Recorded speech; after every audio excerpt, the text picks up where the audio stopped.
ಅಣ್ಣ ಬಂದು ಫೋನ್ ಮಾಡ್ತೀನಿ ಒಂದು 10 ನಿಮಿಷ ಬರ್ತೀನಿ. ಹಲೋ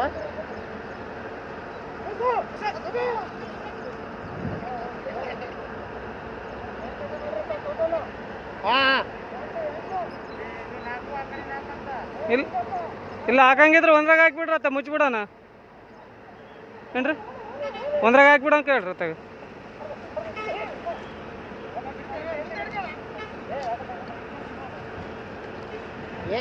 ಏ ನಿಧಾನ ಹಾಕ್ರಿ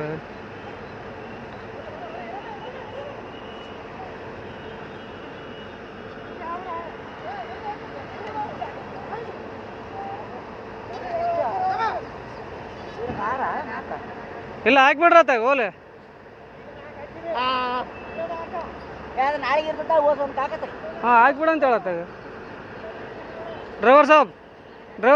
ಹಾಕ್ಬಿಡ ಅಂತ ಹೇಳಿ ಇದ್ರಾಗ ಮುಚ್ಚಿಬಿಡೋಣ ನಾಳೆಗೆ ಹೆಂಗೆ ಇರ್ತಾ ಇರ್ತೈತೆ ಅದು ಹಾಂ ಹಾಕ್ ಆ ಕಡೆ ಹಾಕ್ ಆ ಕಡೆ ಹಾಕ್